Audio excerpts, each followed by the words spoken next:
All right, James, you're back east, back in the best part of America. uh, and I was always wondering. I mean, when you make those long train trips, you're coming literally from one coast to the other. What do you do on the train? I don't think you write anymore on the train, and I think you said you don't read anymore on the train. But I could be mistaken. What do you do when you're on that long trip? I've been breaking it up with stays, and so instead of staying on a train for 4 days, I'll take a couple of breaks. Uh, I lost the computer writing on the train, uh, and my editor publisher told me that the laptops, particularly I deal with cheap laptops, they're not really built for travel. They get knocked around a couple times and it can really damage them. So I try to just keep my backpack packed and closed up, and I only access the outside pouch for like my toothbrush and stuff.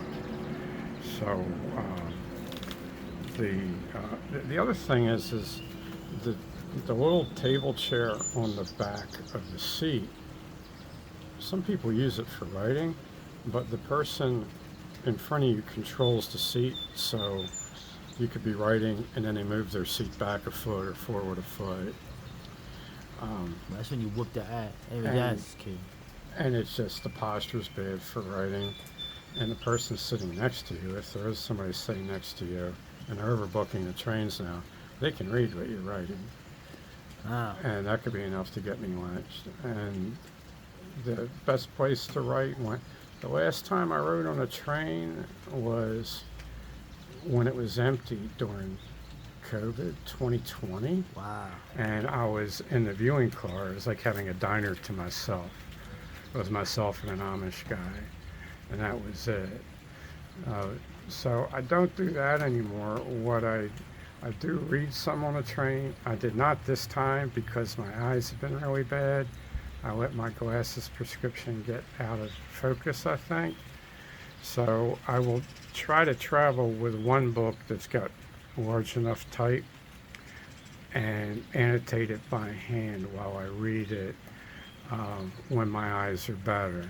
So then when I get to a new location, I've got a book review to do, and I can just leave that book with that person.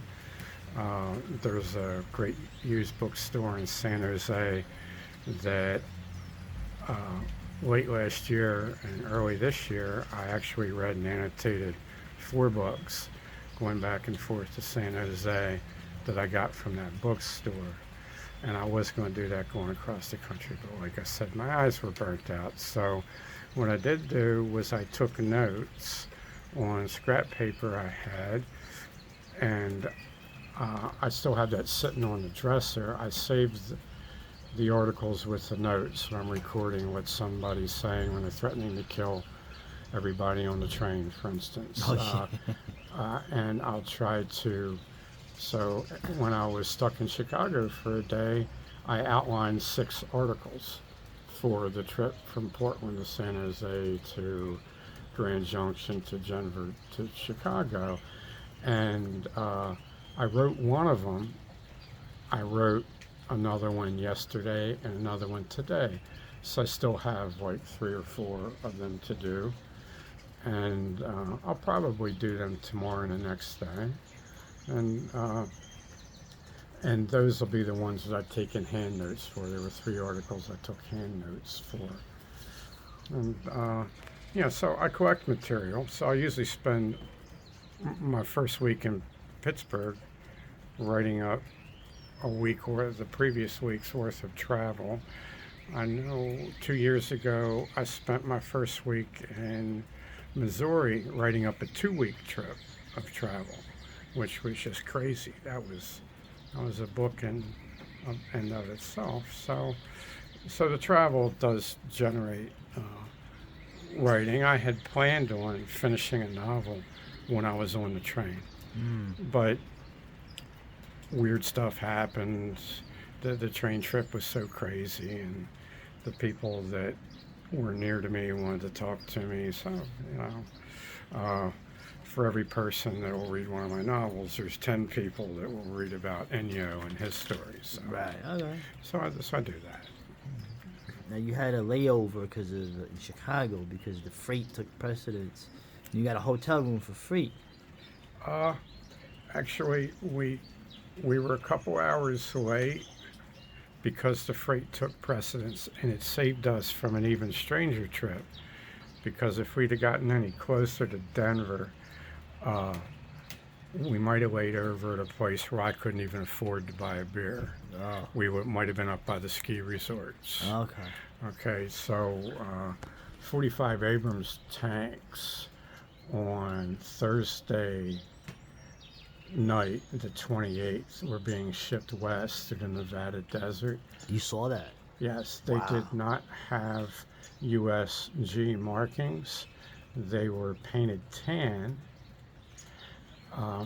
and they did have a number for each one, and they were on a train. The freight always takes precedence, and there's that will usually the freight delays usually happen in Nevada and in Indiana. Yeah. Always going in both directions in Nevada, and usually going east out of Chicago. Usually when you get the big freight delays, there was a rock slide or an avalanche because of snow and rain Oh yeah. in Moffitt's Pass. So I spent the day in Grand Junction and got to explore that place. That's an article. I never thought I'd be on foot in Grand Junction, so I did that. And then there was a shuttle bus trip over the Rockies in a blizzard, which was kind of interesting. So it resulted in the train being delayed again in Chicago. Not delayed, the passengers delayed. The people getting on the Capital Limited had to spend the night in a hotel, which was cool. It was a type of hotel I'd never be able to afford to go to. Yeah, So that was pretty interesting. So I try to.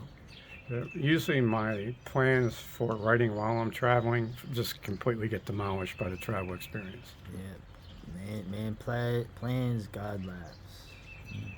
Yeah. Man thinks, God leads. Now it's interesting. Now, just briefly, a lot of people have been buying your books lately. What are your publishing plans? And I know someone bought a lot of your books. Oh, Thomas. Thank you, Thomas. I don't know if you want me to say your last initial, so I won't. But Thomas has apparently bought all 56 titles out of the e-store over the past 6 months. And I can't do emails right now. And people don't like me thanking them in articles because they're afraid they'll get doxxed. So thanks, Thomas. That's really cool. And I'm six. I do nonfiction during the week. I schedule it ahead of time, and I do my fiction on the weekends. So right now it's beginning of April. Weekdays are scheduled out till mid-September, and weekends are scheduled out till mid-July. So when I'm done my travel writing, I need to finish a novel so I could schedule out the rest of the summer for the weekends. And when I get to Baltimore, I plan on being instructed on how to start publishing books again in paperback. I want them to be in big print so I can actually read them. And they'd be my proofs because they wouldn't be edited by anybody but me. So I also want them to be something that my editor could eventually use to mark up the sides of, like they used to call galleys.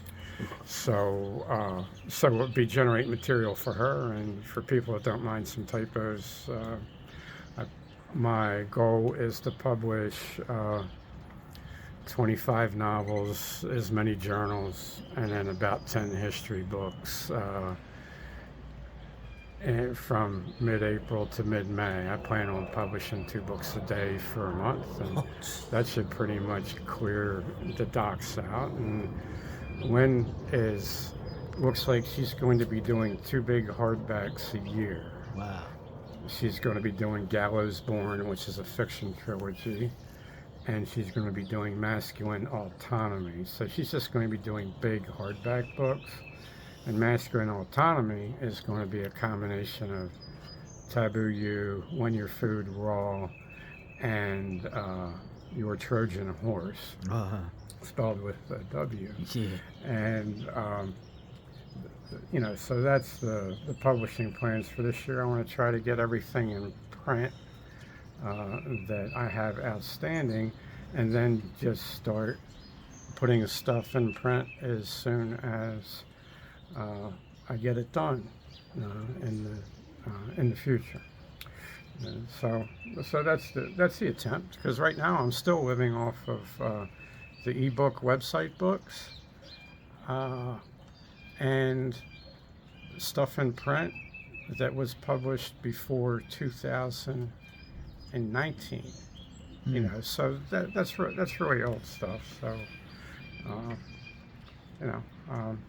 in case the stuff I have on Electronic Media gets lost, it'll still be out there somewhere in case somebody cares in the future. So there should be 3 more Plantation America books and the Sons of Area series out this year, if the young lady can manage to teach me how to use my computer for something other than writing. Okay. All right. So you got, man, you've. So thank you, Thomas, for. Thomas, thanks for helping my mate here, man. Right. Seriously. This, and also to anybody that wants to create something, this man here, it is a machine, but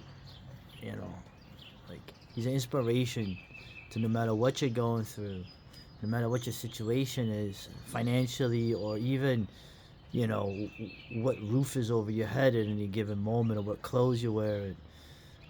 He's still creating. He doesn't stop. He gets an obstacle and he just goes around it. It's a real inspiration to me, and hopefully to any of you watching this. No, thank you. Yeah, man. That's quite kind. I'll take it. Yeah, I'm serious, man. I'll take what I can get. That was nice. Thank you. This is how we fight the system. All right, later. Thanks, man.